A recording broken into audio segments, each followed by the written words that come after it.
Steve, my good man, how the devil are you? I'm good, buddy. How are you? I'm very good, my friend. I'm feeling nice and relaxed and calmed after the hectic Christmas break. Yeah, It's nice to be unwinding again now. yeah. Back to work, back to normality. It's all good.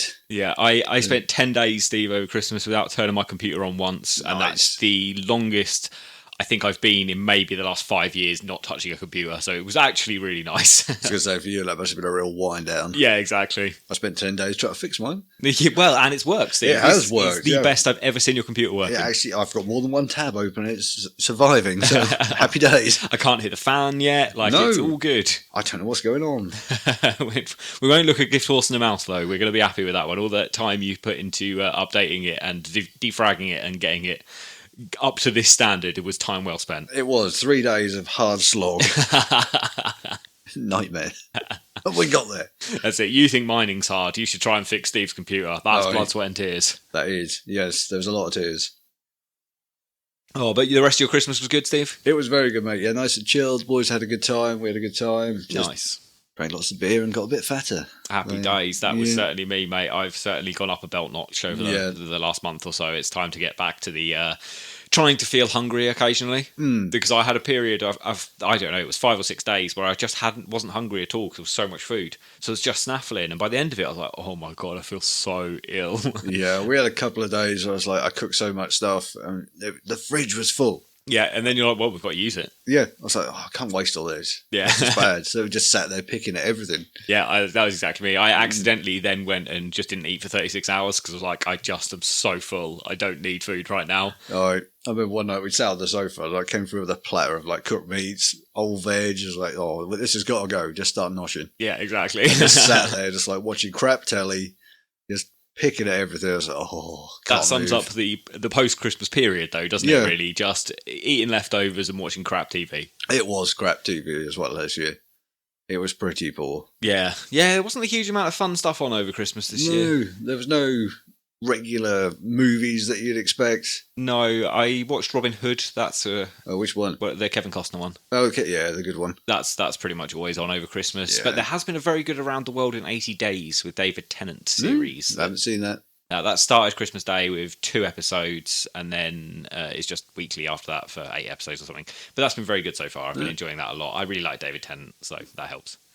Yeah, I haven't seen him in much, but what I have seen him in, he's been pretty good. So yeah, I might check that one out. But yeah, that was just our Christmas, chilled. Yeah, just about still the new year in. Sort of managed to stay awake, keeping your eyes open. Yeah, so what we're gonna do is just have a beer, sit on the sofa. Kids are asleep. Crap telly, and just about made it. It was like gong. All right, bed. Yeah, exactly. Happy New Year. I'm going to bed now. Good night. Listened to a few fireworks. They woke Brody up, and it was just back to bed. Oh, that's annoying though. Yeah, he still went back to sleep. It's like, what the fuck's going on? He's like, why's there a pie? Yeah, am I missing out? Let's go. It's Dad and Tim recording. Let's go bust in their scene. Yeah, hello. How you doing? He did come through the other day. I sat in here playing Xbox with Enzo, and he just pushed the door open so hard it dented the fridge. Oh, wow, okay. Yeah, bent the door handle, and he just stood at the doorway like, here I am. That's an entrance though, isn't it? If you're going to do it properly, that's the way to do it. Just a proper bang, fruity. That's the kind of entrance you make if you've got a sword and shield and you've got armour. Yeah, and he's just practicing. It's like Aragorn going into the Rohan main hall.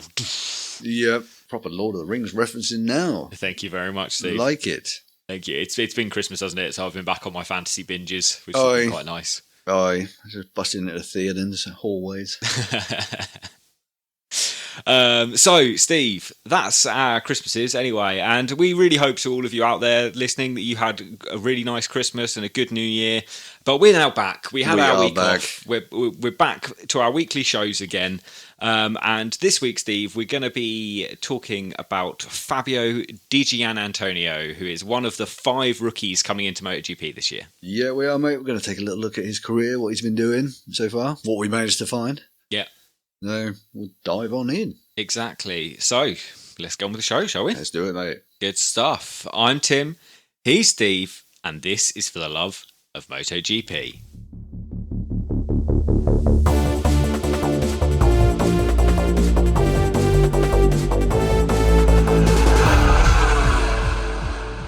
if you're new to MotoGP, guys, you can go back and check out our Introduction to MotoGP 2021 show, or you could just listen to us over the next few weeks, introducing the rookies and then saying goodbye to the outgoing veterans.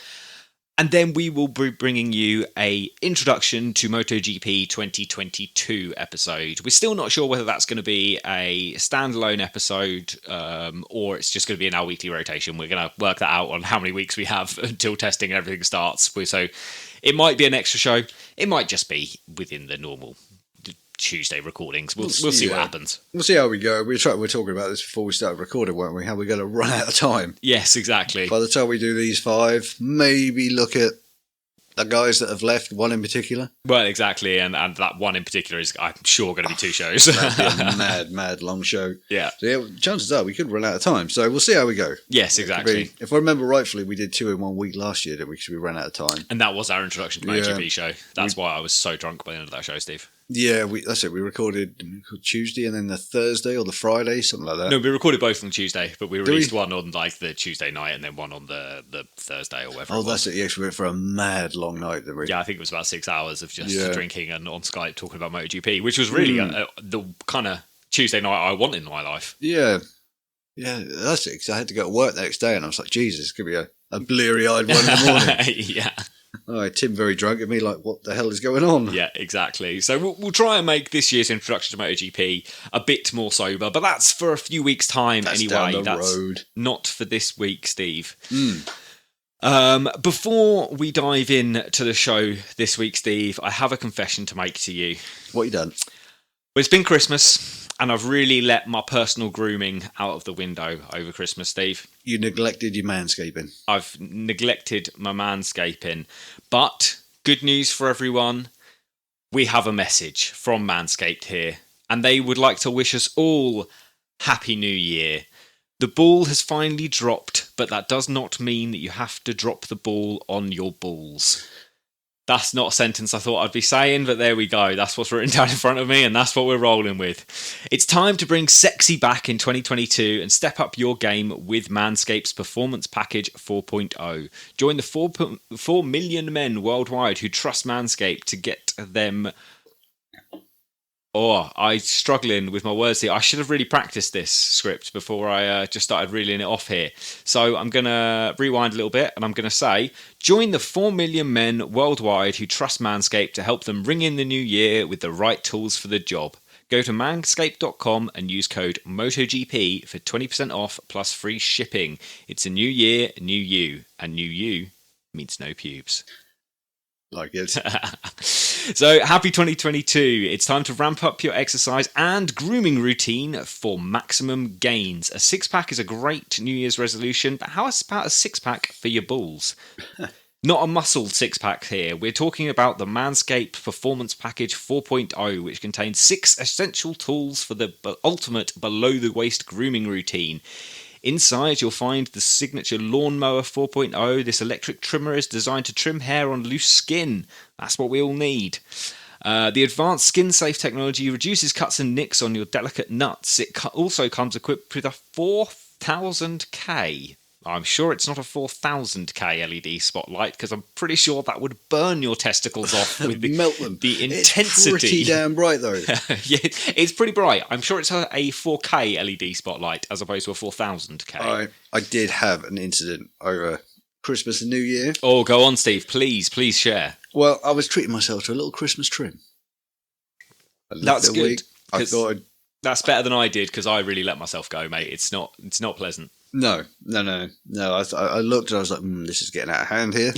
You know, Livingston was beating his way through the jungle. I was like, I'm going to have to get rid of this. That sounds like my favourite euphemism yet. What are you up to, Steve? Just me and Livingston beating the jungle. Yeah, literally. That's what I have named the trimmer. Anyway, I'm in the shower. I'm like, buzz. There's a little knock at the door. There's Enzo. He wants to pee. Oh, no. So I was like, I've got to turn this off because it just sounds bad. So yeah, he does what he's got to do. He washes his hands with a potent smelling hand. Nice. Now he's as sweet as a cherry. Yep, literally. What does he do? He turns the light off as he goes out.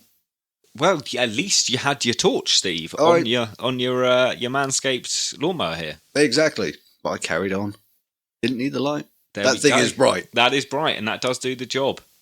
Also included in the Performance Package 4.0 is the Crop Preserver. This anti-chafing ball deodorant and moisturiser is wonderful. I have to say, I use this on a daily basis, Steve, so even though my grooming is out of the window, I still smell peppermint fresh. Yes, mate, I do use that quite a bit. Yeah, I like it a lot. I like that one. And that's not all, Steve. There's also the Crop Reviver Ball Toner Spray. So that's sort of the cheeky deodorant. We can throw that on when things are a bit steamy down there. Yeah, we've had a busy day. Had a little dance, a little boogie. Just need a little freshen up. Just give me 2 minutes to get more comfortable. I just got to go powder my nose. Exactly. So, guys, start the new year with a fresh set of testes thanks to Manscaped. Manscaped have even thrown in their Shed travel bag to keep all your goodies stored comfortably. That's not your testicles. That's the bits that come with the pack here. You don't want to put your testicles in the shed. Don't do that. Don't be doing that. It's only going to get uncomfortable. Although it is quite a nice, I don't know if it's real leather or faux leather, but it's quite a nice suede-y material. I think it's probably faux, but it is nice. Yeah, I like it quite a lot. So it would be comfortable on your balls, but the zip, I think, would be... You don't want any of that. And also, speaking of comfort for the balls, Steve, Manscaped include their anti-chasing... Chasing? You don't want to be chased when you're just wearing your boxer briefs. Your anti-chafing boxer briefs. So, happy days. You're comfortable, you breathe in, there's no chafing, there's very little sweat build up. It's wonderful. They're really nice pants, actually. They are pretty good. They're my go-to sexy pants. Cherie knows that she's in luck when I pull the Manscaped pants out of the drawer. Quite often I pull them out of the drawer and Cherie just goes, nah. And they go back in the drawer. Tonight to moat, damn it. Exactly, yeah. And Manscaped now are doing a new one, Steve. They want us to go beyond the groin, and they have their new refined cologne, which offers a light yet masculine, pleasing fragrance. I'm intrigued by this. I want to know if it's peppermint. I'm going to have to get some. Yeah, I was thinking I might have to get some too. Yeah, I might just have to give that a whirl to see what it's like. Yeah. Yeah, there we go. We're going to be making our own Manscaped order soon. Yeah, straight in there. And you know what, Steve? We will be getting 20% off and free shipping with the code MotoGP at manscaped.com. And if any of you guys want any of the Manscaped products at all, use code MotoGP for 20% off and free shipping. Have no regrets this year with our friends at Manscaped. Happy days. So, with the testicle talk out of the way, Steve. Testies done. We have to quickly pay a visit to Correction Corner. We're heading over there, mate. We are heading over there right about now. Correction Corner. So, just a couple of corrections. These both came from George. This was via email, so not in the Facebook group, as is the usual spot here. We, in our last show, Steve, 2 weeks ago now, we were previewing the Dakar Rally because obviously Petrucci is racing in it this year. Yes. Which has brought a lot of new interest to Dakar. It's much like when Alonso, I think, went and drove in IndyCar and in the Indy 500. There was a lot of European attention all of a sudden on the Indy 500. But now there's a lot of MotoGP attention on Dakar. Yep, absolutely. So we did our preview show and we said some things that were wrong, really. Kind of covers it. We were bound to get something wrong. Complete novices. We said at the start, if we got anything wrong, let us know. And you did, which we appreciate. Yeah, exactly. So to start with, I said Carlos Sainz Sr. won the Dakar last year. That's not true. He, in fact, won it in 2020. It was Stefan Peter Hansel who won Dakar for the car class last year, 2021. And it turns out, George did tell me I had to go and Google Peter Hansel's record at Dakar, and it blew my tiny brain, Steve. He won Dakar 6 times on bikes and 8 times in 4-wheeled vehicles. This guy is unfucking stoppable for long rally raids. I know. I read the notes, and obviously you looked it up. I was like, really? Yeah, and I couldn't believe the numbers when I was reading them. I was like, that cannot be right. I was thinking 6 times on a bike is enough. Yeah. His knees must be shot. Yeah, exactly. No wonder he gave up. Exactly. That's why he's in a car now. He's like, I need that suspension, man. I need to be sitting. I'm done on my knees. Can't bend them. Yeah, exactly. Yeah, mate, that is a hell of a record. Yeah, quite. So I was assuming he went bikes first and then cars. Yes, it was bikes through the 90s and then into cars from the early 2000s. And that's just nuts. It's just been, a constant threat for what is 30 years of Dakar almost now? Yeah, that's just insane. Yeah, madness, man. And it kind of shows, it's one of those things, isn't it, where you kind of look, and you see this in a lot of motorsport, where you see one person in particular that seems to be amazing around a certain circuit. Yep. They might be amazing across their career, but you'll see, like, you're very rarely going to see a Casey Stoner at Phillip Island or a Valentino Rossi at Mugello. And that makes a lot of sense because they're very good around those circuits. It's very rare to have someone that's a different circuit every year, but the same sort of discipline and different layouts, different tracks, but still just nails it year on year. It's just quite incredible. It's just that style of racing, isn't it? Yeah, exactly. Just that suits him. Yeah, 100%. Just fell on his niche. I wonder what his advantage over everyone is. Is he very good at just reading the navigation and makes very little mistakes? He might not be the fastest stage to stage, but because he doesn't make those mistakes, his times are just significantly lower by the end, or is he just amazing off-road on anything? I think it's probably the latter, by the sounds of it. To do that well on two, sometimes that switch from one to the other can hinder people, but it just sounds to me like he's just good at off-road rallying. No matter what, you chuck him on a bike, a car, a quad, he's just going to be quick. Yeah, I wonder what his career records for other sports, because surely he's not just racing Dakar every year. That's probably not paying the bills. Like, you've got to be doing other sport as well. I would imagine if he's this good here, he's probably nearly as good, he probably if is not better. Paying the bills. Actually, he is being this good. It's the John McGuinness thing, isn't it? Like, it doesn't really matter if you've got the record that you've got and you can win every time you go. It doesn't matter if that's the only earnings you do all year. No, I just got to imagine he's going to be one of the sickening people who just gets in anything and is bloody fast. Yeah, I fucking hate people like that. I really hate people like that. But good on him for winning all that. Yeah, quite. And also, we forgot to mention marathon stages when we were talking about the Dakar. And these are stages where all competitors have to go at it alone for a couple of days, generally.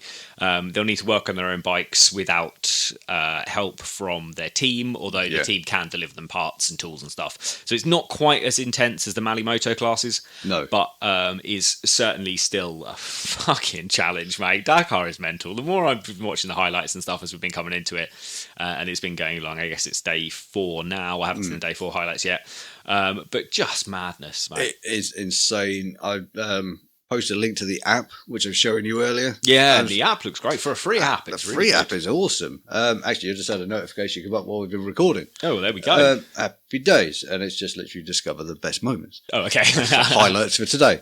But watching some of the highlights back on there, the cars, the bike, the speed, and just what they're doing. Yeah. It's just phenomenal. We covered it and we said how good it was, but then you get that little reminder from that year, and especially this year, taking a lot more interest. Certainly. And looking at the different categories, what people are doing, it's just insane. And it's just mad when you see them racing that they're doing 600 kilometres of this flat out over gross, horrible terrain. This isn't a 45-minute race on smooth tarmac. This is something completely different. I watched one of the bike riders. I can't remember exactly who it was, but he just had this thing pinned and it was just skipping across these little tiny dunes. And the front wheel was almost lifted. Almost the whole bike is almost just bouncing constantly, and you see the way they're leaning right back. Their arse is way back over the rear wheel. It was very like downhill mountain bike style, exactly where you're leaning right back. Yeah, but he's just going flat out, and this thing's just skipping. I was like, "You're back." Yeah, quite. And it's that thing where you go, if you go any faster or any slower than you're currently going, this is really going to fucking hurt. You've just got to keep it pinned at that perfect speed. And you've got to keep that front wheel up. If that digs in, you're screwed. You've got to hit the top of he was hitting the top of every bump with the front wheel, but the back was just digging in and just pushing. Yeah, it's amazing. And I was watching it, and the entire time I was squinting, just thinking, any second now that front is digging in. Yeah, exactly. And you're going miles, and he's doing that for 600 kilometres a day. The first thing that popped into my head was my back would be bad. I was like, I'd love to see Tim do it. Steve, I don't think I'd even get out of the fucking bivouacs, mate. I'd crash on the way to the line. Shit. No. I just looked. I thought, God, just the general ache and pain by the end of this must be nuts. Yeah, mad. And that's if you don't get injured. Exactly. You come out of it. You finish and you're feeling like death, even if you haven't been injured at all. Yeah, and you see some of them. They do the interviews at the end of each day, and they're just smiling, happy, yeah, we had a good day. Could have done better. Mate. I'd be like, no, fuck off, I'm dying. Where's the hot tub at? There are some people in this world that are just a different breed to the rest of us. They are and just these made Dakar of different racers things. They're made of different stuff to the rest of us, man. Yeah. Insane. But so far, it's been fantastic. Yeah, I've really been enjoying what I've been seeing so far. It's been good. Really engrossed in it. Try to keep up with it all. It's a shame, really, what has happened to Petrucci. This is we're just diving straight into the news now, Steve. Yep, seamless link, go straight for it. Exactly. And we know Petrucci is now officially out of the Dakar, Yes. which is a shame. He will still be riding the rest of the race, but he will not be classified for the rest of the race. No. He had a blown fuse in I think it was his fuel pump. Yeah. A blown fuse in there, which means he obviously ground to a halt. He knew that it was a simple problem, but he didn't know what the problem was. And he knew if I can phone my mechanics, they can talk me through the problem. I can probably replace the bits here and now, and I can be on my way. Yep. So he opens his bag to go dig into his phone and his passport and his money, which is all in like a waterproof Ziploc in there. And lo and behold, that's gone missing. So he had no phone, no passport, and no money. But the no phone here is the big issue for him, because then he couldn't phone his mechanics. He only had one way to contact anyone, and that's to hit the emergency beacon, and that brings the race organisers there. They helped him get his bike back to the bivouacs or the camps, and the team were very quick to replace the fuse. But that help from the race organisers means that he is out of the race. He's still allowed to go, but he's just not going to be classified. Yeah. How sickening is that someone would potentially, we assume someone's taken his stuff. I bet someone hasn't. I imagine he's just misplaced it and just not packed it at camp and that. I can't imagine that there's many like pickpockets roaming around nicking shit on his bikes. Just a random camel comes in. Ooh. Yeah, exactly. I can't imagine like there's much going on. I'm sure it's not nefarious. I'm sure he's just lost it, but it's one of those, and shit happens, and it's just pretty rough for it to be the person that we're really watching and rooting for this year. I saw some of the classic shots of like helicopter lifting bikes and cars up. And there's one of him looking at his bike as it's just getting like chopping away. And I just feel like, fucking hell. That's a bit extreme that AA bring helicopters out here. Oh my God, that would be great. Imagine the response time you get from the RAC if they had helicopters. Sorted, mate. Just like, hold on, strapping you on. What? Exactly. The problem is you've got to pay for the helicopter package, which is $3,000 a month. I was going to say, that's not going to be cheap. Yeah, exactly. Yeah. Gutted for him. I know there's a lot of people like us really interested just because of his presence there. Oh, certainly. But still, if it's brought more viewers, more attention to this sport, then happy days. Yeah, exactly. But yeah, gutted for him. Yes. Yeah, 100%. Very good for him. So on to the MotoGP news from there, Steve. Yes. We have a lot more has happened really over the winter than I expected to see. There's been quite a bit actually. I was keeping up with this like daily. And I was quite surprised by how much has come out. Yeah, me too. Maybe some of it was held back. I'm not sure, but for whatever reason, there's far more to talk about than I thought we'd have. Yes, yeah, me too. I thought we'd be lucky to have one thing. Yeah, exactly. That's what I thought. We'd always be saying, well, there's nothing, because they're all just getting fat on food. Yeah, exactly. And when we say they're getting fat on food, they've put on like £2 because they had like an extra stuffing ball. Yeah, I saw on Instagram it made me die like a Leish. I always got a reference to Leish for like his fitness because he just posts everything. It's like spent Christmas with his family, then he buggered off to like on holiday, and he takes his push bike with him. Yeah, I say push bike. It's not got a basket on the front. One of those racy things, and he's off just cycling around New Year on one of these islands. And I'm thinking, Jesus. No break, no rest, just levels of commitment. Well, you don't become one of the 24 best in the world at something by having a day off, do you? No, but then on the contrast, you've probably got someone like Miller who's just having a barbecue. Yeah, I suspect they have very different training regimes, yeah. Miller's probably out knocking back a few beers and chilling on the beach, having some... No, probably not on the beach, in the outback somewhere, having a barbecue, fucking about on dirt bikes and like... Yeah, I'd imagine it's more that one. Yeah. Just, building his own track again. Yeah, exactly. Just driving JCBs round. Yeah, probably. That's the kind of thing I'd do. Have a little burn up on a JCB. But yeah. There's more to talk about than I thought. There is indeed. So the first bit of news we have, Steve, is the new VR46 sponsor. The Aramco saga is over. Finally. That sort of died a death. It just petered out. It was all the talking point for a while, maybe 2 or 3 weeks. And then died a sudden death. It just went quiet. And it sort of left everyone wondering. You're like, what has happened with this VR46 Aramco thing? What's happening? Well, as it turns out, nothing is happening. No, not a thing. I'd still love to get to the bottom of why this was announced to start with, because clearly nothing was fucking signed. No, I still maintain that someone's got ahead of themselves. Like we said several podcasts ago, someone's gone, great, we've got this massive MotoGP name. Let's announce something now before, like you say, the paperwork was officially signed. Yeah. And some press officer or someone has just got way ahead of themselves and has just, screwed up, basically. Yeah, I do wonder whether Valentino not riding had a big part of it. I think so. Because we know there was quotes saying like the Prince, who owns Aramco, was very, very keen for him to ride. Certainly. But I wouldn't be surprised at all if there was not a big factor in the fact that that deal folded. Yeah. Sorry, the water dripping from the ceiling. I don't know what that noise was. It had us both a little bit confused then. I don't know what it was. Was it water dripping or was it just... It was water dripping, which is not a good sign. No, well, we'll see how long this podcast lasts. If we just disappear all of a sudden, that's because the house is flooded. Yeah, I was even more worrying when Sarah just announced that she's going for a bath. Yeah, quite. Well, let's hope for the best. If the whole bath comes through, that'd be a concern. Yeah, special guest. Be an eyeful for you. Let's hope she put a lot of bubbles in. Be a treat all round, mate. A treat all round. That's when she got the 4.0 out. Like, the light really is great on this. Illuminating everything. Yeah, it's like you're using the wrong end. Whoa! Oh, shit. Okay, moving on. Jesus, delete that bit. The VR46... No, it's too late. You know I'm not going to. The VR46 sponsor then will be Mooney this year. Mooney are an Italian proximity banking and payments company. Whatever the fuck that means.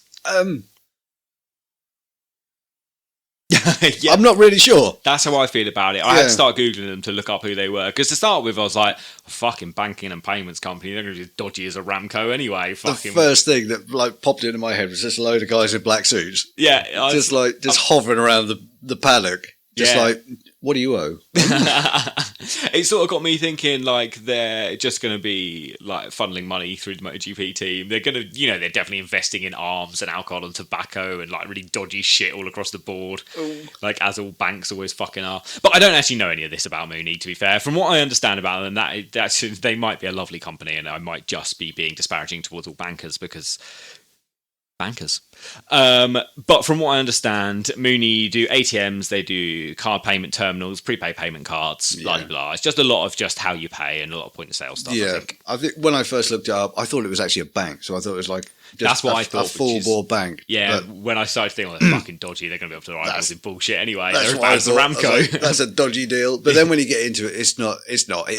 They produce means of payment. Yeah, exactly. So, yeah, like you say, ATM machines, card machines, transaction machines. So they're actually just produced in a way for you to get rid of your money. Yeah, exactly. Which...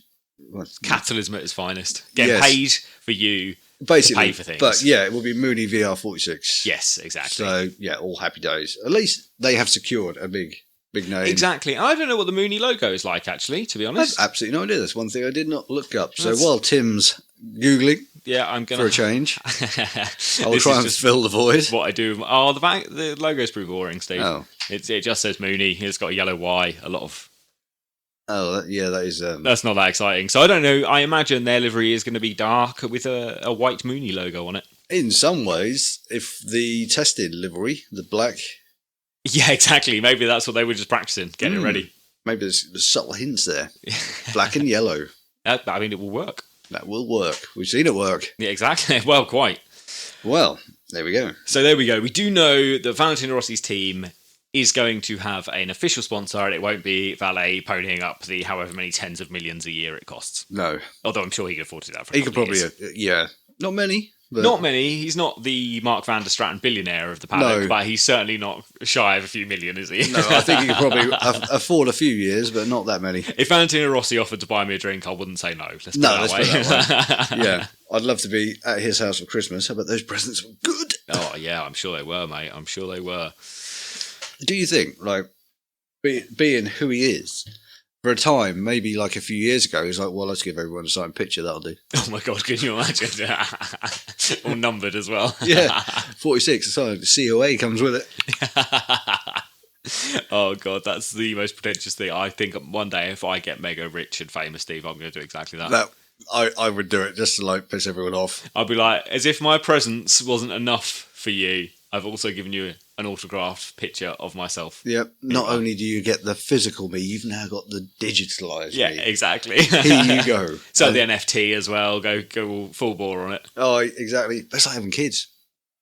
Perfect Christmas presents. Just out a picture, yearly picture. So this is a weird thing I didn't know that happens, but my brother gave my mum 3 pictures of just his kids, and that was her Christmas present. I was like, what the fuck? Yeah. All of a sudden, I'm like, maybe it makes sense. You can save money by having children. You can. We do it every year. That's great. Literally every year. Just presents to the kids. 10 out of 10, Steve. Grandkids or grandparents every year. Just a nice photo of the grandkids. Yeah, I like it a lot. It's a nice cost-saving technique. Kids are expensive at the best of times. So, fucking aren't they? Like, you save, and you can't even send them up the chimney or to the workhouse anymore. That's not okay. So you've got to try and save money from them where you can. No, I googled that. Don't. Turns out you're now on a list. Yes, a very long list. There's lots of cameras and BDIs. No, freebies. Yeah, great. They love it as well. Yeah, it's a weird thing because my mum was properly stoked. I was like, because I had to go up there, obviously, as you know, Steve, I'm not going to go into family dramas, but I had to go see my mum. Took all the Christmas presents and stuff with me, and my brother hadn't even wrapped these photo frames, and I was like, what the fuck are these? I opened the bag to have a look. I was like, oh my god, that is the most ridiculous present. My mum was so fucking stoked. She loved them. I was like, Jesus, I spent days thinking of a good present. And then he turns up with some fucking photos of his kids, and you like them more. I've been mugged off. You know what you should do? Just get pictures of you and Cherie. Well, last year, to be fair, I did get the, I'm going to call her our resident artist now, the girl that's doing T-shirt designs for our Fantasy League winners. I actually got her to turn one of our family photos into that same Simpsons design, and I got it printed on canvas and gave it to Mum that year. So that's an example of when it worked for me, so I wasn't angry about it then. But this year, it worked against me, and I was angry about it. If it goes in your favour, it's good. Well, that's just... Isn't that being British? Isn't that what it's all about? I think that's just part of our culture, Steve. When it works in our favour, it's fine. When it works against us, it's not okay at all. That's it, yeah. You said it was fine last week. Shut up. Yeah. Anyway, let's move it on, Steve. There's more news to get through here. Pramac have announced their new manager. They have, yes. Obviously, we know Guidotti has left to go and join KTM. Yep. So the Pramac have drafted in Claudio Calabrese to run the Pramac MotoGP squad. Yes. To start with, I thought this was a weird choice when I was reading his bio, because he's got a ton of managerial experience working for huge global corporations, right? In a lot of different fields. And it was one of those where I was looking at it, I was like, but what's his relevance to MotoGP here? I'm like, he's worked for a lot of big companies, and he is a self-proclaimed, or he has a self-proclaimed great passion for motorcycling. But I couldn't really see much connection. And then, as I was scrolling through his CV as such, I realised he's been running the Pramac Moto E team for the last 3 years. I didn't look into it. I really didn't look into that bit. I knew that he'd been in Moto E. See, I didn't know that at all. I just started looking him up, and I was like, "What? Who is this guy?" Yeah, and he's been on a lot of boards and in like managerial positions or vice CEO positions for loads of big companies, but I couldn't see a connection. And then I was like, "Oh right, Moto E." That makes sense. And it's actually the perfect person to have, isn't it? It's someone that already knows your organisation, someone who's already managing one of your teams. Let's just bump him up into the big job. No, yeah, absolutely. I'm quite looking forward to having him being there. I think he could do good things with that team. I am quite looking forward to seeing him on camera because in his photos he just looks so much like an overweight Italian man, like an old overweight Italian man, and he looks so miserable in every photo I found. I kind of want to see him on camera to see if he can smile. Another Gigi. Yeah, but he's just a lot plumper than Gigi, and he's got this ridiculous tiny but bushy moustache going on, and just looks like he's had a few too many pasta dishes, really. But and so miserable. I mean, I don't mean to be disparaging towards anyone Italian at all, but he just looks so fucking miserable all the time. I'm looking forward to seeing him, and I hope he is a bit happier than his pictures are leading me to believe he will be. Well, we'll find out. Yeah. The season's not that far away, and obviously he's new, so there's going to be a lot of camera shots of him to start with. Exactly, and to be fair, with Martin and his team, like he's going to be getting, there's going to be a lot of focus on that team anyway next year. So we will see. Time will tell. Time will tell indeed, Steve. Aye, and if it's a stressful job, he might shed that weight. Yes, exactly. So we have some new changes to the rules coming in, Steve. Sorry, Yes. I'm getting those horrible noises you get when you have a phone too close to a microphone. So I can only apologise if they. That's your family spamming you again? I don't know who it was actually. I just put it on airplane mode and I'll leave it. I'll deal with it later. So we have new rules. We Steve. do. And the first one of those is the 107% rule is changing. Good. Well, I don't know. And for anyone who doesn't know, you and I have certainly spoken about this before. And this is the rule that says when you qualify, if you are outside of 107% of the pole position time, you are going to be disqualified from the race. Yes. It's just to make sure everyone is up to a decent speed and there's not going to be any horrible disparity between the fastest and the slowest riders. No. I agree with this. I agree with it, but I think it's just unnecessary to have changed it. So it was 107%, they're moving it to the 105% rule. Yeah, so it's not changing much, but obviously in terms of time, it's going to make a little bit of difference. Yeah, but it's still not a huge amount, man. No. I think it's a step in the right way forward. There's got to be, hasn't there, a buffer? Like, you can't have someone doing a lap time, say it's a 147 lap in X track, say Mugello, I can't actually remember the lap times. We'll say Mugello, say it's a 147. Don't correct me on that because that's probably way wrong. We're all aware of that. If you're going around in 2.5 minutes while everyone's doing a 147, that's a dangerous place to be at because someone is going to get hurt on that when they're coming past you, and they will come past you.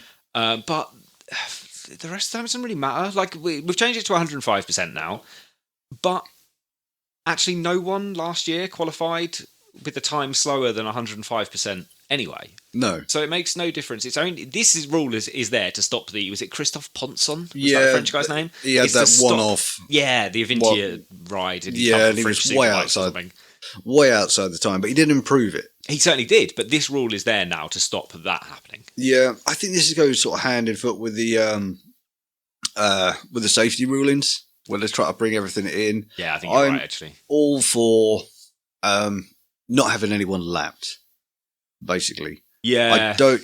We don't see it that much anymore.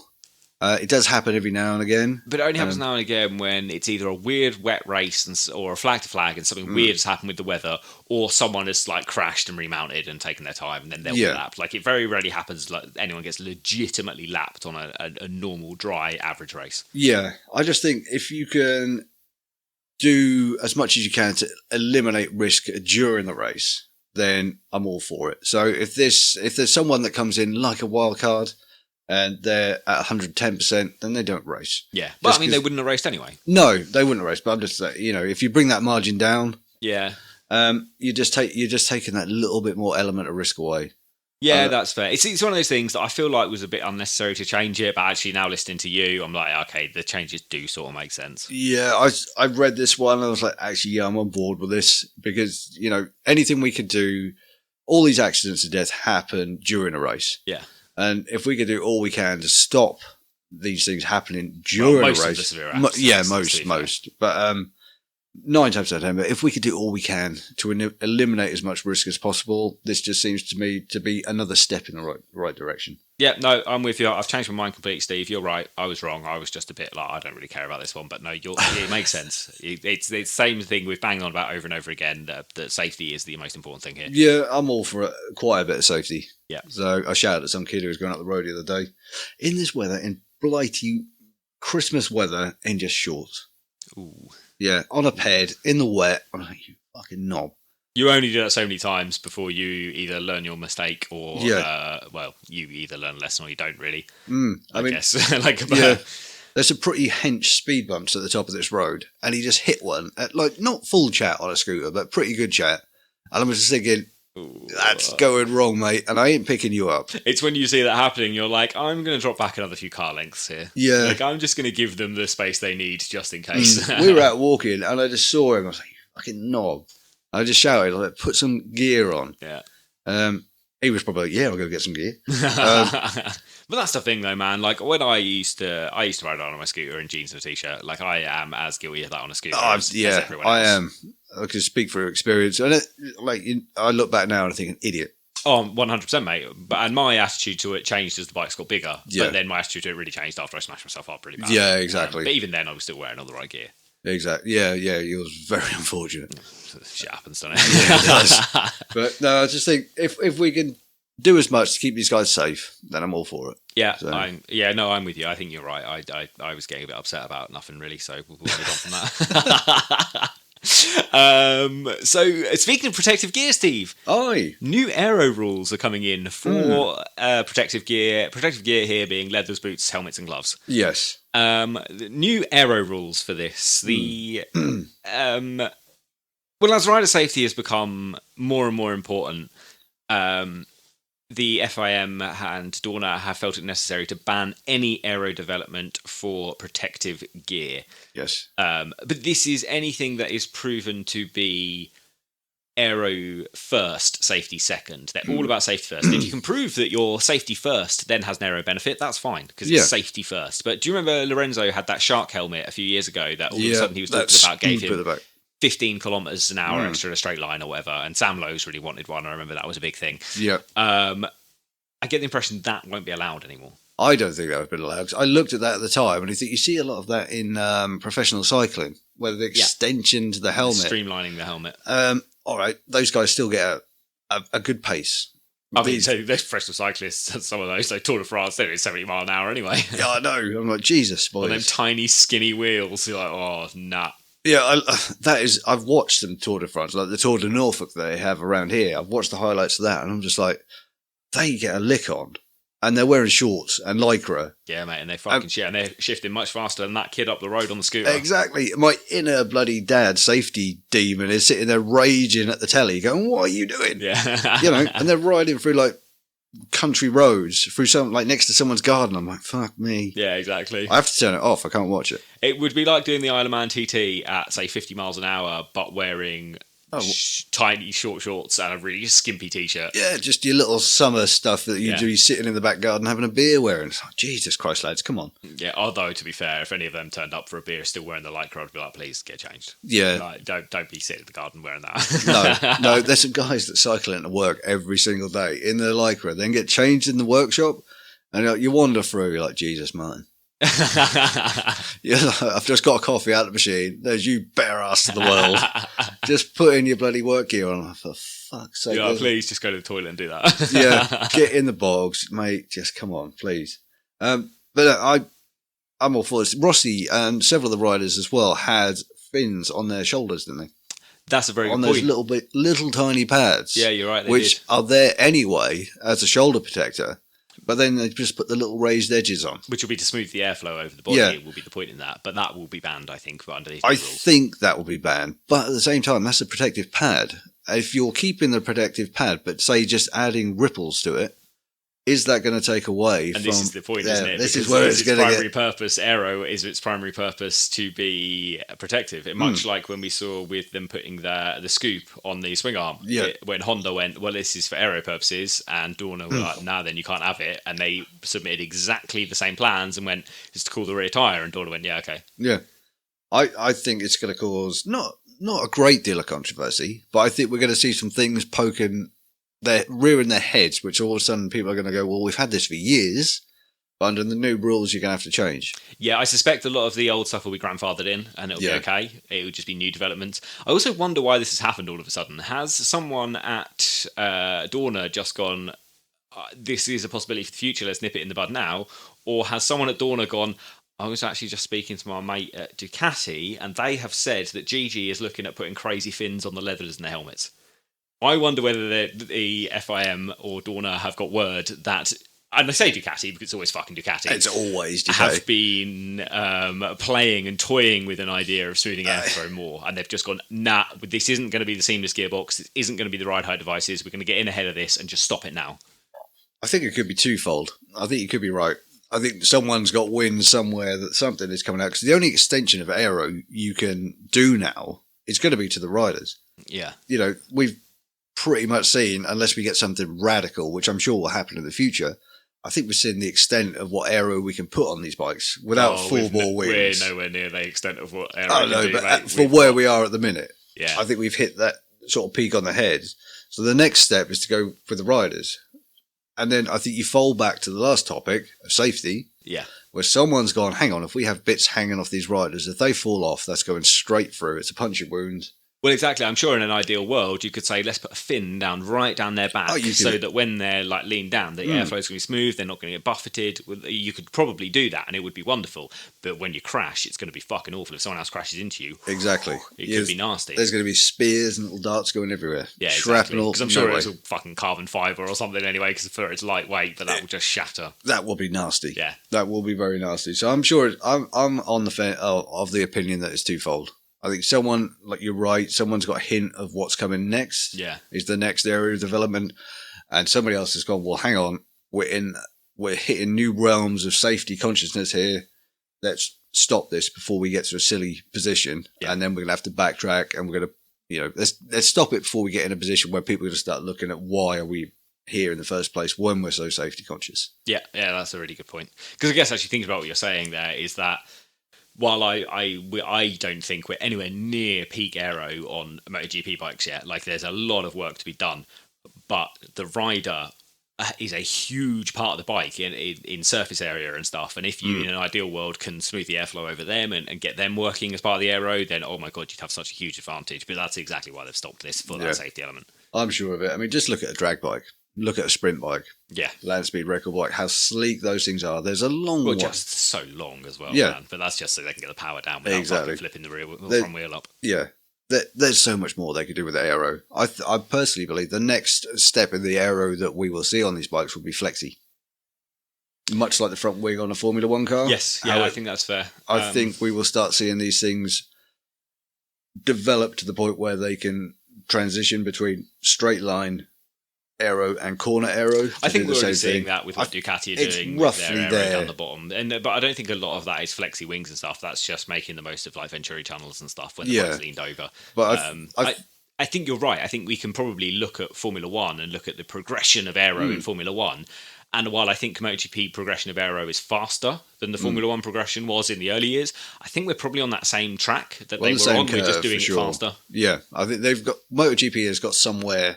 We've got a reference plane in Formula One and Formula One engineers working in MotoGP, aero engineers that understand this stuff now. It's not like when Formula One were doing it, when they were like, we haven't got a fucking clue. Oh, they were riding the crest, mate. They were the pinnacle of the sport. They were doing it themselves. They were working the errors out. We've got all of a reference point. Yeah, exactly. So it's going to happen a lot quicker. Yeah. But I am of the opinion we're going to see less aero, but that aero will be far more effective. Okay. It's a shame. I like more aero. I just like seeing what Ducati produce. I get rid of the lot. Personally, I get rid of the lot. I love it, mate. I think it's because this is prototype racing. This is the pinnacle of motorcycle racing. I'm very pro it being very full of fins and aero and stuff, and like doing like I don't care if a MotoGP bike looks nothing like a road car. Formula One Mercedes looks nothing like a Mercedes I could go and buy if I could afford a Mercedes. God, no. So I don't care that a MotoGP bike looks nothing like a road bike. I just think a motorbike should look like a motorbike. I'm of that opinion. It's got two wheels, man. It's 2 wheels, handlebars. That is a motorbike to me. I'm an old school. I think motorbike, if you're going to go down development, it's all about the engine, the suspension. But there's only so much you can do with that without the aero. Yeah, exactly. It all comes hand in hand. Yeah. So incremental gains in it across the board. But we will see. But rule changes to protective gear. Exactly. And another news item on protective gear here. This is all helmets of riders taken to the medical centre are to be studied and analysed, and this is going to be by Dorna and the FIM. It will be by the teams and by the manufacturers of the helmets. Yes. First, the helmets will go off to be studied non-invasive and non-destructively by Dorna, and then they will be sent back to the team or the manufacturer to do a full investigation on it. And this is obviously a huge push at the moment to do with safety, to do with the concussion protocols and stuff. Yep. The only downside of this I can think while I was reading this is this seems to only be riders who are sent to the medical centre. Yes. And we've seen in the past riders riding concussed. Do you remember the really prime one I remember is Petrucci being wiped out and saying he just ran back to the pits, got on the bike, went and just didn't remember anything. Yeah, that is, you can't have that. No, so we need better concussion. This is a huge step in the right direction. This is a huge massive step for safety gear, but we need better concussion protocols from the moment you fall down to the moment you get back on the bike. You need to be tested and checked. Oh God, yeah. Yeah, this is a massive leap, and I'm really happy this is happening. Yeah. I think this will have it's bound to have a massive knock-on effect with like the road bike safety equipment. Oh, it certainly will. And we've seen, haven't we? I think a huge amount of what we've seen in MotoGP and stuff that filters down to road bikes. A lot of it is the leather technology, the safety technology and stuff. Yeah, you got the airbags you can buy for the street now. Yeah, exactly. So it's a really, really good thing. Although I think a set of airbag leathers cost more than my car. I think so. A set of them anytime soon. It'll come down. Yeah, They've only been out 1-2 years for the street. I think it's been out a little bit longer than that, but it's not been more than a decade at least. No, but it's massive steps in the right direction. Huge one. So I'm really on board for this one. Exactly. It's still, we're not there, we're not at the finish, but this is another step in the right direction. We've seen a lot of small steps in the right direction over safety over the past 6 months, and they will all add up. Even if each one only makes it 5% safer, you get fucking 10 of them, that's 50% safer than it was. That's exactly basic maths, as it turns out. That's good. We like basic maths. We don't want anything taxing this time of night. No, certainly not. Okay, Steve, the last bit of news we have here. This is my favourite just because of the name, although I think that thing's a bit fucking ridiculous. I love this name. A new disciplinary role has been announced within the stewards, Dorna and the FIM, and this is the Judges of Facts. Oof. I am the law. Is what that I get is basically, yeah, I think we're going to have to nickname this Judge Dredd. Yeah, exactly. We call this the Dredd role. Yes. But so basically, the responsibility of the Judges of Facts will be to decide on black and white issues in racing. So this is jump starts, this is track limits and stuff. Yep. Once the Judges of Facts have made their decision, the decision will not be appealable in any way. It's black and white. They've made their decision. It's done. Now, I do like it a lot, but I wonder how far, there wasn't much on how far their authority goes. Like, if it's just jump starts and just track limits, I'm very on board with this. Yep. I'm so on board with it because I'm so fed up with the bullshit. We've said it over and over again. It's a white line. If it wasn't a white line, it would be grass and you'd have crashed. Exactly. So, we spoke at length about this last year, and we said how sometimes like the stewards' decisions were slow.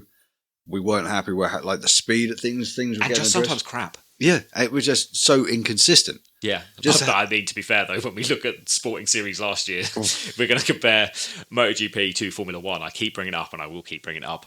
Like, MotoGP stewarding looks top notch in comparison. You look at the last race. Yeah, let's just fix something. Who do you want to win? I don't know. Who did Dave have at the bookies? Yeah, exactly. You have Verstappen. Okay, let's do this. I'm just getting sued. It's okay, mate. People have said far worse things about the decision making in Formula One. God, you should hear some of the lads at work. There's some real die-hard Formula One fans at work. Jesus, they are still going on about it. We wand back to work today. And they're still talking about it. First day back. And it was like, have you thought... Literally, I heard two people, and I quote, have you thought any more about that last race?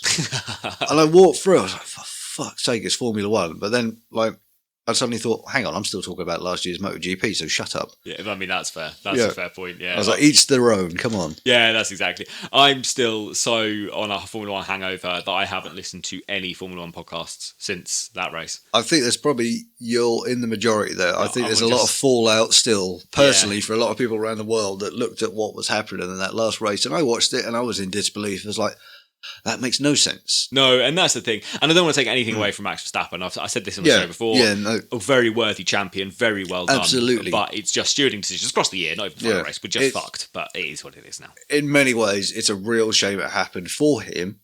Because people will just always associate his championship with what happened there, and that is massively unfortunate. Yeah, and it is his first championship, I'm sure. Yeah. This guy is talented enough that he's going to have more. He's going to be multiple world champion. The first one, everyone remembers your first time. Yeah, much in the same way that actually nearly every Formula One fan remembers Lewis Hamilton's first championship as a friend pulled over and got out of his way to let him take fifth place in the race. So, yeah, his first championship is tainted as well, to be fair. Yeah, it is just... Yeah, there we go. So I am very on board with this, but I want to see a clear-cut set of rules, how far this Judge of Facts hand can stretch. Yeah, that's exactly it, because I don't want it stretched too far. I don't like the idea of it being unappealable and them having too much power. Yeah, I'm sure it'll be reined in to a point that I think it will be almost inconsequential. Yeah, like you've written there, I want to see jump starts, track limits, weaving on track, unsafe riding. Yeah. And unsafe riding is an interesting one, isn't it? Weaving on track, certainly, that's very that's black and white. Go. That's very easy for the Judges of Facts to work out here. Yeah. Unsafe riding, Ooh, That is a dodgy one, but then it's we've not something seen you can't appeal. I don't think you can be done for unsafe riding and not be allowed to appeal it. that. I think we're just going to have like something released, a presser that says, right, this is exactly what this job role will be allowed to touch, and I'm sure that's exactly the case. Yeah. The people in this job role will know that's the case. But what I'm looking forward to is like when coverage starts again. Obviously, this will be discussed, I'm sure, because they always talk about rule changes. So they will obviously have the full access to whatever Dorna puts out there. So this, I'm sure, will be covered on all networks, wherever you get your MotoGP from. And hopefully, I don't think there's anything on the MotoGP website yet, but as the season approaches, hopefully they will release something on there I'm for not sure everyone where I to read read. this. Well, it might have been on MotoGP.com. It might have been on the race. I don't remember seeing it on MotoGP.com. Okay, it might have been on the race. I read it then. Yeah, but I did read a snippet about it. So Yeah. I don't think it was on the race, so I think it is out there for people to find. Okay. But whatever happens, clear-cut facts about how far that reach goes, and I just think it's a great thing. Yeah. And like we've said, it's a fucking great name for a job. Judge Dredd. Put that on your CV. What did you do in your last job? The judge of facts. Whoa. Okay. That's what we like to hear. That carries some clout. Yeah, exactly. I like that a lot. Do you think they have a little card? Yeah. Judge of facts. A little badge they could flip out. Yeah, that's what I'm thinking. A police Judge badge. of facts. Judge of facts. Can I come in? Oh. Have you got a warrant? Where do I apply? I'm all over that. Oh. We'll get you in your Men in Black outfit going on. Yeah, one of those little flashy things. Yeah. Be like Steve's getting excited with his strobe light again. Don't worry about him. just see a massive load of red flashes in the office. What's he doing in there? I don't know. He's just pressing the button. Yeah, he thinks he's erasing people's memory. Actually, he's having a rave. It's just one of them things. Can't be a good rave. Oh dear. That's pretty much the end of the news, Steve. That is the end of the news. That was quite a bit. It was quite a bit. So let's take a quick break, and when we come back, we will Let's do it. Welcome Fabio Di Giannantonio and Antonio. I'm going to struggle with this. I'm just going to have to call him Young Gigi. Well, Digi. We'll go Digi for most of it. Digi, yeah. But yes, when we come back, we will welcome Digi to the MotoGP paddock. Let's do that, and I'm going to find out what this water is that's dripping from my ceiling. Okay, guys, bear with us for just one moment, and we will be right back with you.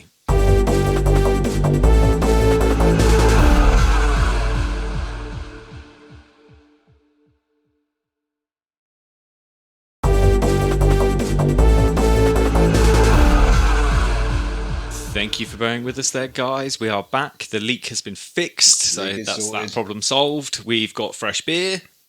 There it is. Happy days. And I even had a chance to empty my bladder, so all is good in the world. It's a happy, happy place. Exactly that. So this, Steve, is where we are going to introduce Fabio Di Giannantonio to the listeners. For anyone who doesn't follow kind of Moto3, Moto2, with the 5 rookies coming in this year, there's a lot of new names. So we're going to do what we did last year, and we're going to devote an episode to each of them and just go through their careers so far and kind of what we're expecting from them coming into MotoGP. Yes, yeah. Just give a little recap.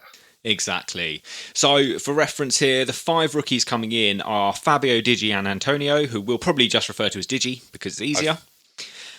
Otherwise, I'm just going to trip over it. I'll get a couple more beers in me, Steve, and I'm going to get very confused. I can't pronounce it already. I just call him Fabio. We just go with Fabio or Digi. That works. Yep. We've also got, and he's coming onto the Grassini squad alongside Enea Bastianini. Yep. We've got Marco Bezzecchi coming into the VR46 squad alongside Luca Marini. We then have Ralph Fernandez and Remy Gardner, who, if you don't watch Moto2, you would have heard us speak about a lot last year. So much. They are coming up from the Akiayo KTM Moto2 team into the Tech 3 KTM squad. And then there's Darren Binder, who also we spoke about a lot in his promotion into MotoGP. He's jumping straight up from Moto3 to go into the With You Yamaha squad. He certainly is. But this show is all about Fabio Di Giannantonio. So Fabio was born on the 10th of October 1998 in Rome, Italy, Steve. 1998. My word, I was 17. I was just 7 at this point, but it's still starting to get to a point where I'm like, shit, I'm nearly older than every rider on the grid. You are now older than every rider on the grid. Just a sudden stare at him. Just realised we're not filming. I am retired. Yeah, if you were a motorsport hero right now, Steve, your career, unless you were going into rallying or endurance racing, your career would probably be over at this point. That's scary. Yeah. That's really scary to think about. It's what we were discussing earlier, isn't it? Most of these guys can retire by the time they're 30. Their 15-year career in Grand Prix, and if they're sensible with their money here, they probably don't have to do a day's work ever again. Lucky bastards. Why did I not try harder? Well, we all ask ourselves that question, Steve. Yeah, well, there we go. We are here not to talk about me or you. We're not going to just complain and bitch and moan about our own lives. We're going to talk about the life of Fabio Di Giannantonio, at least the last 6 years of his life. Yeah, let's dive into him. Okay, well, maybe not.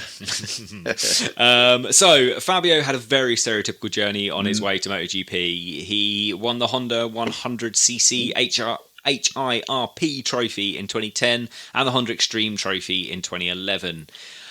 In 2012, he won the Pre-GP 125cc Italian Championship.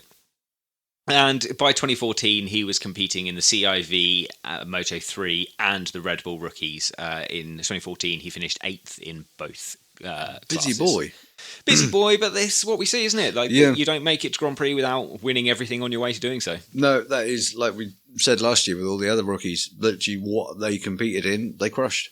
And that's exactly the only way to get there. And that is the only way to get there. You can't get there by just being reasonable in the 100cc championship because no one's looking at you being like, that's MotoGP material. No, that is your starting point. You have to absolutely annihilate whatever you set out to do. Exactly. And these guys do. Like I say, and it pays off. I mean, it does pay off, certainly. They cut their teeth in these classes, they learn to race in these classes, and it moves them up forward. But obviously, a huge amount of talent and skill and hard work is required. Yeah, hard work and natural talent. Certainly. Yeah, far more than we have. Without a doubt, Steve. Without a doubt. Unless it's on the Xbox. Oh, on the Xbox, mate, I'm Marc Marquez, but always. The rest of the time, nah. No, on the road, I'm like 40 miles an hour. Yeah, exactly. Round the track, let's not even being go overtaken by mopeds left, right, and centre. Basically, yeah. So 2015, Fabio finished runner-up in the Red Bull Rookies. He also competed in the CIV Moto3 Championship that year. This was also the first time he dipped his toes in Grand Prix racing. Oh, he had that little one wild card. Yes, exactly. Well, it wasn't a wild card. Well, no, a riled card. That's my Jonathan Ross impression going on there. A little bit. You got your R's mixed up. Yeah, exactly. Losing my R's and W's all at the same time. No, he replaced the injured Andrea Locatelli for the Grassini squad in the final race of 2015 at Valencia. He finished 23rd in that race. But you know what? He finished the race. That's the main thing. But still respectable. With the number of riders, he wasn't last. And for one outing, just to be dropped in, not bad at all. No, exactly. Really. Obviously, he had experience on Moto3 machinery, competing in CIV. And Red Bull Rookies, they're not Moto3 bikes, are they? But they are 250s. They are, yeah. I think they are pretty much the same spec, but I don't quite think they're up to the power levels or competitiveness of what full-bore Moto3 bikes are. Okay, I actually don't even know what the machines are. Are they? I had it in my head they were Hondas, but that's the Talent Cups are all Hondas. Yeah, I think they might be KTMs. Okay. I've never fully looked into it. This is like that shows how little over the past seasons I've paid attention to any of the lower classes. It's only since we started really delving into it over the last 2 or 3 years that sort of the interest had started to waver down to the smaller categories. Yeah, exactly. Because even now, the fact that they're not on Grand Prix weekends all the time, and they're not shown on TV all the time, so it means that I'm just not paying as much attention to Red Bull Rookies and CIV or CEV or which is now the Junior World Championship as I am to Moto3. No, not at all. It will come. I'm definitely going to try and watch far more this year. Yeah. I always record it, but it's a case of I watch it afterwards whenever I have the time. So sometimes it's 3 or 4 races on the bounce. Yeah. And it is just like a quick flick. And you're not fully taking it in. You're not absorbing it all. You're not paying attention to like the good riders, the bad riders, who's doing well. It's just like a quick flick through just to watch it. Yeah, exactly. This year it's going to have to be given a little bit more attention. Yeah, quite. And we only really hear about the people when they're crushing it. Like we heard about Izan Guevara, we kind of heard about Pedro Acosta. We knew these folks were going to be very exciting coming into Moto3, and I mean, neither one of them disappointed. Izan Guevara did win a race, and obviously Pedro Acosta did go on to win the championship. So yes. Yeah, you only really hear about the standout riders. You don't see the rest of them going on and what happens. No, more attention. Give it a bit more. Yeah, this year I think maybe that's going to have to be my thing for next year. Will be more attention to Red Bull rookies and to the Junior World Championship. Yeah, I think so. It's just too easy at the minute just to sit down and watch the Grand Prix weekend because it's just all there. Yeah, and it already takes up a huge chunk of time. It's a massive amount of time. So yeah, I think a full-time job this year. Yeah. So 2016, Fabio stayed with the Gresini squad and served his first full season in Moto3. He achieved a podium in the 6th race of the year and went on to score 2 more podiums across the season, finishing 6th overall, which is very respectable for a rookie outing. Yeah, really, really good. Exactly how you want to start. You don't, some people, like we spoke about slow burners in the past. Yeah.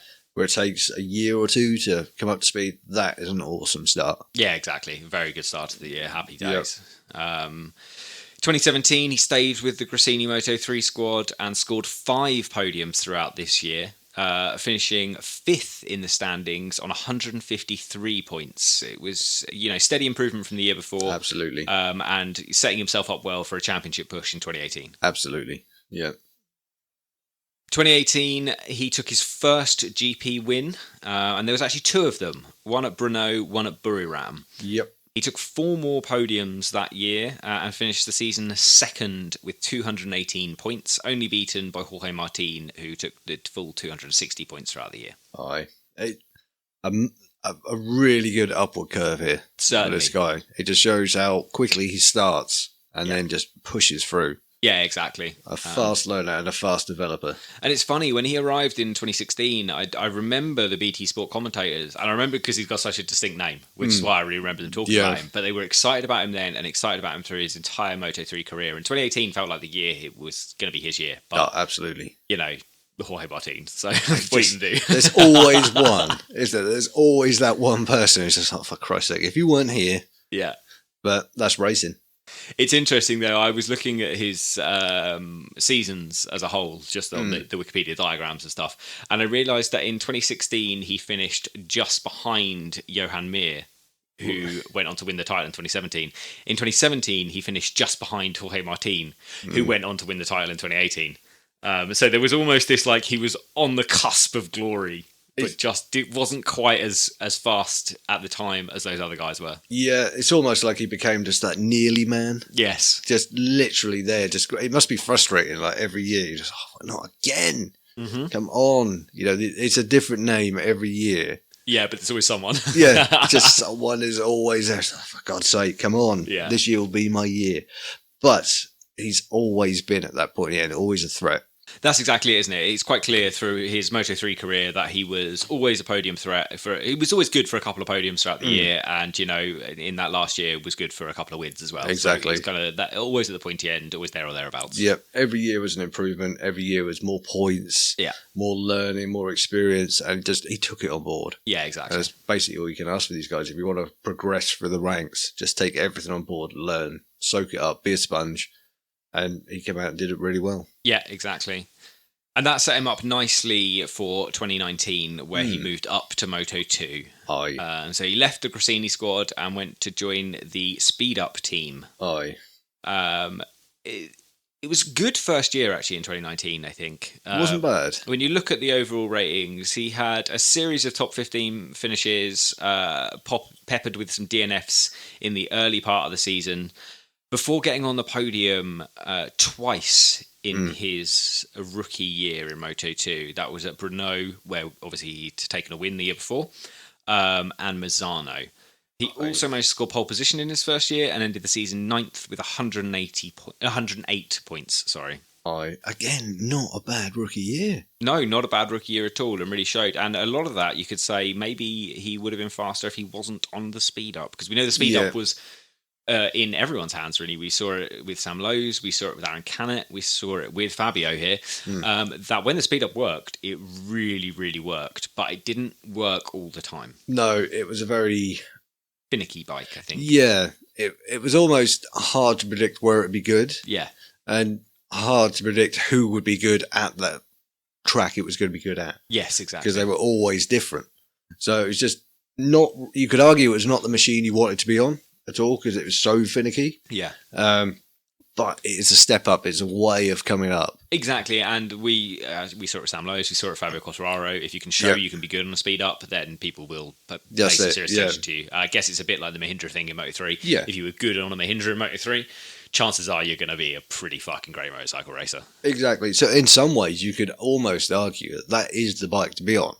If you're talented enough to do well on it, that's only if you are one of the exceptional talents. Yeah, if you've got enough confidence in your ability to take on that challenge, and you come out and let's say you don't win the championship, but you finish top speed up, always like a top 10 finish. Oh, exactly. Yeah. Then you are going to be noticed. Without doubt. So, in some ways, stepping onto the lesser machine and proving yourself that way is in my opinion, a faster step of coming up than being on the bike to be on, if you will, air quotes and all that jazz. Yeah, you've just got to be very confident, haven't you? That's it. All of these guys are super confident in themselves, but you've really got to have the minerals to back it up. That's it. You've got to have the balls to be there. And, sometimes you've just got to take that risk. Yeah. And just throw caution to the wind, jump on it, throttle its neck, ride it how it doesn't want to be ridden, Marquez style. Yeah, quite. And just wrestle the bloody thing. Yeah. And yeah, for the first season, he didn't do badly at all. It didn't do badly at all. 2020, sorry. 2020 was a little bit different for Fabio. He remained with speed up for the truncated 2020 season. Obviously, COVID got in the way. Moto2 and Moto3 had 15 races apiece. MotoGP only had the 14. Obviously, the Moto2 and Moto3 guys were already testing in Qatar when the travel restrictions came into place, so they just stayed there, did the race weekend. MotoGP couldn't get out there. Yeah. So it was a 15-race season. He scored 2 podiums across the season and finished overall in 15th. It was not the same sort of year. It's 2020 is a hard one to read, because there's so much happened behind the scenes as well as so much disruption. Yeah. We can't judge, how much these things affected them. But when you look at the step down, which this is a massive turn of fate, that you can only assume that there were other factors. Because, sometimes you could argue that bike still wasn't great. Yeah. And some would say that he wouldn't have done as well. Maybe 2019 was just a bit of a fluke. And he's just a naturally talented rider that managed that year to ride the wheels off the damn thing. Yeah, but you would also say, wouldn't you, his second season, he should have more experience, and he is that naturally talented. But he had the 5 DNFs throughout the 2020 season, which is a third of the races. So that's a lot. A big point. That's a huge chunk. Even if you say he was going to be top 10 for each of those, that's still, a chunk of points he probably threw away. 30 points minimum doing that, if not more. So that would have probably bumped him up higher. Yeah. And maybe that was just him finding his feet on a bike that, as we know, as we've just discussed, just isn't always the best bike. Sometimes it is. A lot of the time it's not. Yeah, it's hard. When you're not on the best machine, it's hard to predict, or even if you are on the best machine, it's hard to predict what these things will do year on year. Yeah. Especially when you have such a mad year as 2020. So, hard to read, but it's certainly in the grand scheme of things over the next 2 years, not done him any detriment in where he is going to be coming this year. Exactly. I've just realised, actually, Steve, he's had quite a Sam Lowes-like progression into MotoGP. He will have spent 2 years on a speed up in 2021, which we're about to get to. He jumps on the Gresini Moto2 bike, then steps up into the Premier class with the Gresini team. The only difference is the Gresini team is no longer running Aprilias, but he's going to be running Ducatis for him. That's a very good point, actually. I hadn't thought about that. So I think he's probably quite happy that they've moved to Ducati at this point. He's probably counting his stars, where he's just, thank God for that. Yeah, exactly. He's like, whoa, that really was looking bad for a while. Dodged that, but at the same time, with the way the Aprilia's looking... Well, exactly. It's not the same bullet that it was a few years ago. You could argue that either way at the minute, if you could emulate what Alesia's doing on the Aprilia, quite. Happy days. Happy days, potentially outscoring a lot of Ducatis. Yeah, so, that's a fair point. Either way, if you were stepping up to if Gresini had stayed with Aprilia, either route would have been feasible. You definitely take it over 3 years ago. Yeah, that's fair. Although I do also suspect if Gresini were staying Well, if they were going to an Aprilia satellite squad, this comment is irrelevant. But if they were going to be staying as the de facto Aprilia factory team, there wouldn't have been a seat for them. Oh, no, absolutely not. It's just the fact that they are moving to where they are. Yeah. These two bikes have become available. Yeah, that's exactly it. This is where we find ourselves. So we can only speculate what would have happened in other ways. Yeah, and that's part of the fun of the show, Steve, is just mildly drunken speculation. Yeah, it was great. So back to 2021 anyway, this Fabio moved back to the Gresini squad. So he spent 3 years with them in Moto 3, 2 years on the speed up in Moto 2, then back to the Gresini squad for their Moto 2 package. And they had a Kalex machine. He scored his first Moto 2 win at Jerez and scored 3 further podiums throughout the year. And after that win is when everyone was like, whoa, he's going to be a good signing. That's the one. As soon as he won that, everyone was like, hello. Yeah, exactly. But he did sort of feel like he went off the boil a little, because there was talk, wasn't there, early on? They're like, oh, he could be a championship threat here. Yeah, people were starting to take notice that his run of form was good. Yeah. Got the win. That's, like you say, when people really started to chatter about him. But then it kind of just simmered. Yeah, it sort of petered out, and he was still consistently scoring points, but it was the top tens that it was no longer constantly up the front. No, it wasn't that every race. Well, what about Fabio? Yeah, it was maybe Fabio. It was just he was always there, but never the first name out the hat. Yeah, exactly. Like if Fabio's having a good day, he'll be at the point at the end, but if not, he won't. But obviously, you just didn't know when that good day was going to be. Exactly. So, speculate again. Exactly. He finished the season 7th overall with 161 points, but did have 3 DNFs in the first half of the season. And when you look at that kind of the 7th, 6th, 5th, 4th in the championship, they were only separated by a handful of points. So if he'd have finished those races, chances are he could have been, top 5 in the championship. Yeah, exactly, which would have made a big difference. But nonetheless, he still managed to find himself a seat. Exactly. And his contract, I believe, was signed with Fausto, wasn't it? It was before Fausto died. Yes, I believe it was. So, he'd been, apart from his 2 years with Speed Up, he'd been kind of Gresini through and through.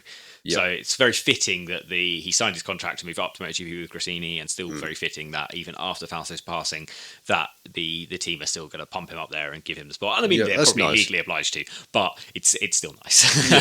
yeah, it's nice that someone has that kind of connection and follows it through. In some ways, I think it would have been really nice if he had just been Gresini all the way through.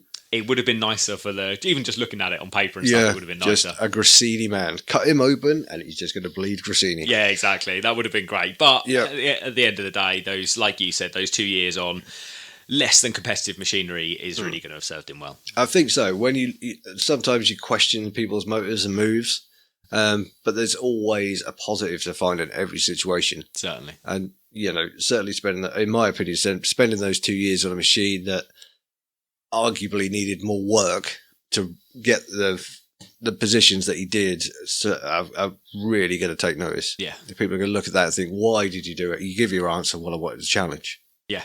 If you're going to turn around and say that, well, I just wanted to take the easy ride.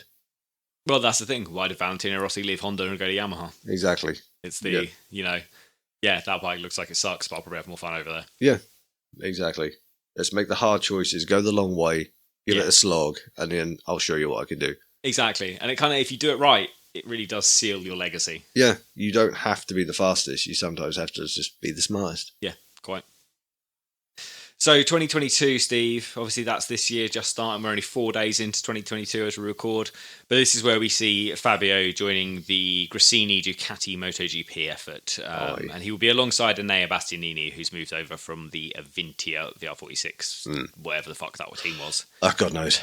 No, I'm sort of a bit glad it's done now. I'm glad that saga's over. We can just get back to having teams again. That felt like just a mismatch of a thing they had to get through. Yes. Just to get to this end result. It's just like, oh, God, just make it work. Just have a Patch Adams kind of whatever it is. Let's just skip across it and then it'll all be fine. Yeah, exactly. But for the rest of us who try and work it out, it's like head fuck.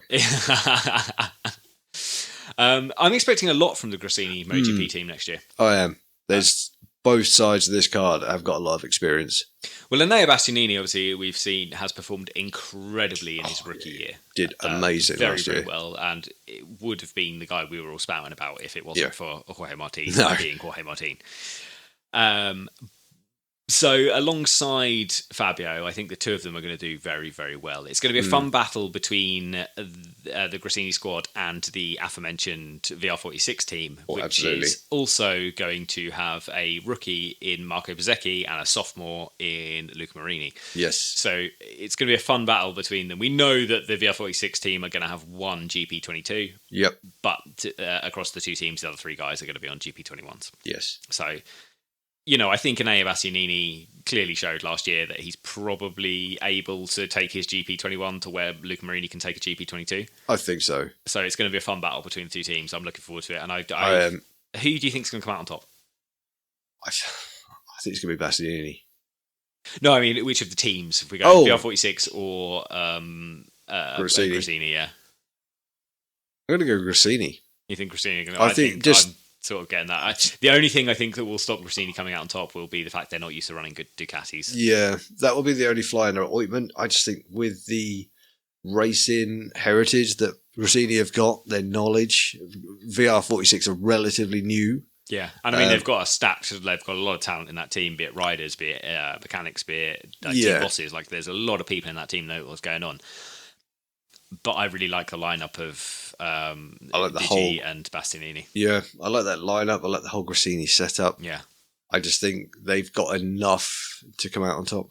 Yeah, I think they will. But it's going to be an interesting battle to watch. I think it'll be close. I think it'll be very close. I think it'll be closer than this year because I do think Luca Marini is going to be closer to Bastianini this year than he was last year. So if he's at the same gap, I think he's running the risk of losing his seat. Well, he would be if he wasn't riding for his brother.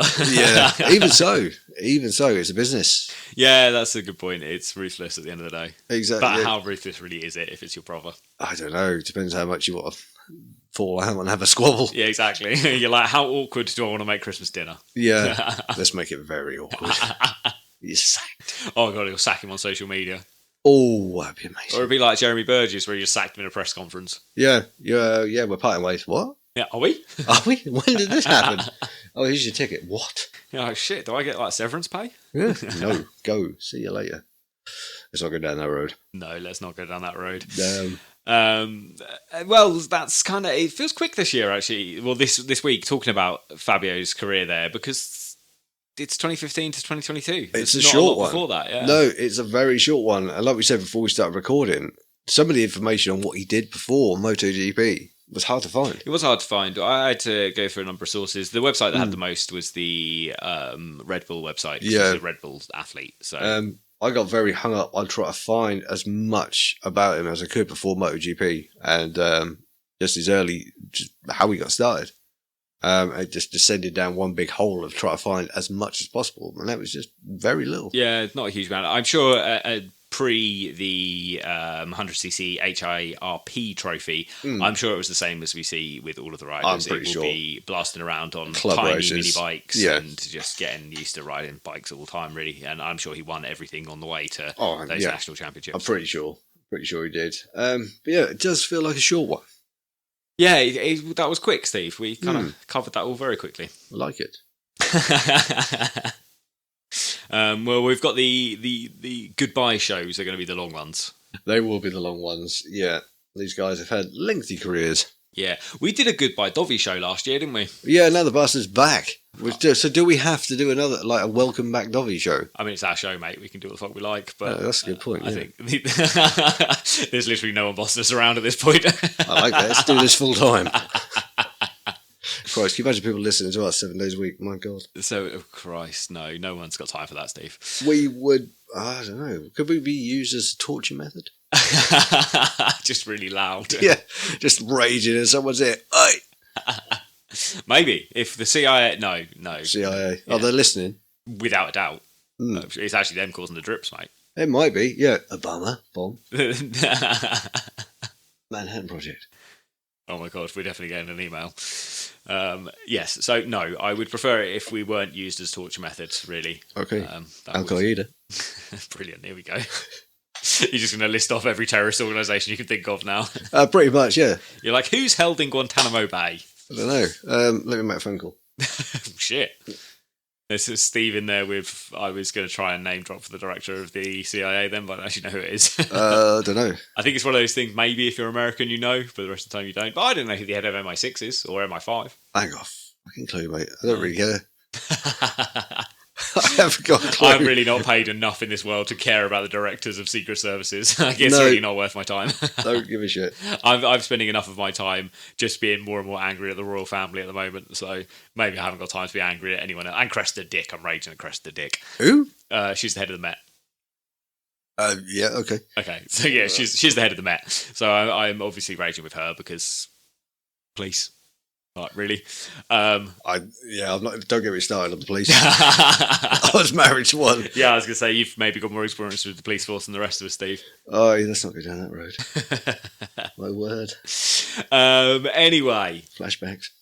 That pretty much, Steve, brings us to the end of the show, man. We are pretty much there. There's more news this week than I expected to be able to talk about. I thought it was just going to be you and me getting drunk and just shooting the shit about Christmas, but we actually had a lot of MotoGP stuff. We did, which is good. I really like it. We have a lot of MotoGP talk, but I like the tangents. Obviously, that's sort of the point. That's part of why we're here. Yeah, exactly. It's just recorded yarn. Just a few beers and just sprout shit. If I really just wanted to talk 100% MotoGP, Steve, it would just be a solo show, and it would be boring. Never. It's the conversation that's the fun part, man. It is. But yeah, we're back. It's good to be back. Yes, exactly that. Enjoyed it. A fun couple of weeks off, and I hope everyone listening, I hope you all had a wonderful Christmas, New Year, and maybe, fingers crossed, some of you aren't back to work yet, because wouldn't that just be fucking great? That would be nice. Yeah, today was hard. Yeah, I'm not surprised. Yeah, rolling up there at 6 this morning, I was like, why am I here? Yeah, you're like, oh yeah, fuck bills, that's why. Yeah, money. Lack of, yeah. Seen some stuff I want. Shit. Yeah. Some stuff I want, aka a house at this point. Not quite that expensive. Okay, fair enough. New bike? Yeah, bike parts. Oh, okay. Yeah, bike parts. Always the way, my friend, always the way. Yeah, these old buggers, bikes aren't cheap. No, that's fair. But, as we've said before, at least they don't rust. No, they don't. No, self-oiling. Like it. Exactly. Yeah, it's just that oil's expensive. Good point. And that's only going to be going up at the moment. I know. Need another wave of COVID to bring the oil price crashing again. I'll make a phone call. Yeah, no, we don't actually want another no, we don't want no more COVID. I'm bored of the COVID. It's rife over here at the minute, isn't it? My entire family are struck in various parts of the country at the moment. My mum is very, very ill. My brother went out. So my brother, who lives with my mum, managed to avoid COVID in that household because he fucked off to go see his girlfriend up north somewhere. I lose track of where she's at. So he fucked off to go see her. That whole household contracted COVID. And then he also caught COVID while out clubbing. So, nice. Yeah, that's unfortunate. So he's now self-isolating with his girlfriend in her university apartment. Nice. While everyone else is just self-isolating at mum's house. So it is just everywhere. We went back to work today. It was like, how many people are not coming in because of COVID? And there was quite a lot. Was it? Yeah, it seems to be everyone that went out roughly around New Year. Oh, I'm not surprised, mate. It's the same as what happened with the football, wasn't it? Yeah. And that's when I caught it, to be fair, was when I was out watching the Euros. Yeah, you did. Yeah, I forgot about that. So, it's just one of those, as soon as you get a lot of people out, especially a lot of people out drinking, you kind of start forgetting about your masks. You forget about washing your hand sanitizing all the time, and you just get caught out. And it's one of the things, but... It happens. But at least, I suppose the only positive is this variation, was it Omicron? At least it's not as bad as the it others. Seems to, for the data we've got so far, but neither one of us are virologists here, so we just spout off about the things that we hear on the news, really. Yeah, exactly. Speculation. Exactly. Mildly drunken speculation. That's what we're here for. The name of the show. It really should be the name of the show. Yeah. Maybe we'll start another show, Steve, where we just get drunk and speculate on other things. Should we just record on a Friday night when we haven't got to be up the next day? Yeah. And we'll just get a case of beer each. And just call it drunken speculation. Yeah. Mate, that'd be a hit. We'd be like, what's been on the news this week? That's what we're talking about. That would be a hell of a show. Just pick It'd be a hell of a show for you, I, and the three listeners. Here we are. What's on my phone for the BBC News app as the top... Ooh, oh, God, we're having the speculation... Right, so let's go for the headline bit. PM plans to ride out COVID wave with no more curbs. That is this week's discussion point. We haven't got long enough for me to be spouting my opinions about we would be here. Or we could go for the next one, decision soon on dismissing Andrew Case. Oh, that's the one I want. Oh, that's a tasty juicy. one. The fucking Prince Andrew saga is just too much for me right now. The collapse of the royal family. Part of me is watching it in glee because it's so much fun to just watch them fall apart. And the other part of me remembers that there's real life victims that this prick fucking essentially raped. Like, that's not really okay. No. So that's also, I struggle enjoying his suffering because I obviously don't understand, but I know the suffering that he has caused. Him and his associates have caused. I'd like to see him suffer because of the suffering that he's caused. Quite.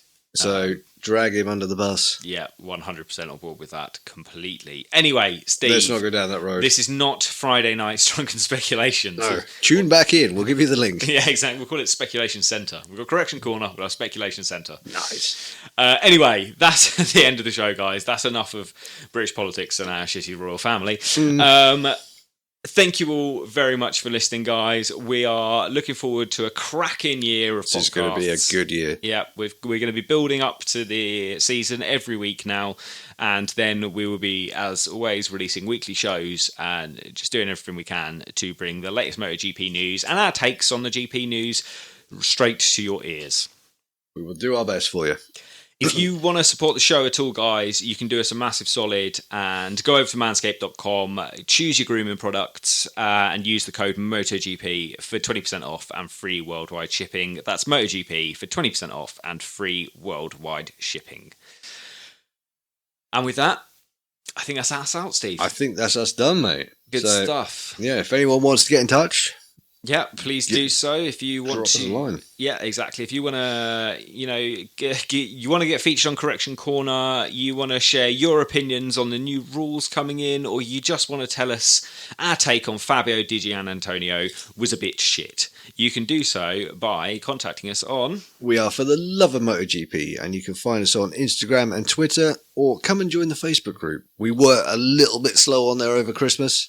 Like I say, Steve, I spent 10 days without turning my computer on, and I have no social media on my phone. There's a very deliberate strategy to not spend too much time on social media. Yeah, so, I basically just wanted to spend time with my family, so I kind of just took a back seat. That's good. So if things took a little longer than usual to get through, that's because neither one of us was doing anything. No, I was just cooking food, getting fat, drinking beer, and building Lego with the boys. So it was happy days. But yeah, come and join the Facebook group. Get involved this year. Come and join in. Hopefully, we'll have Fantasy League back. We will have Fantasy League back as long as MotoGP.com are doing one, and I'm sure they will. I'm sure they will. All of their communication so far has been saying that, yes, they will be doing another one. So come and join that as well. Or if you want to get in touch, drop us an email. We are fortheloveofmotogp@gmail.com. Exactly that, guys. So thank you all very, very much for listening. We look forward to bringing more MotoGP content to your ears throughout the year, and we will speak to you very soon, guys. Stay safe, look after each other. Goodbye. Take care, guys. Music is by Andrew Greenwood. Thanks for listening. Goodbye.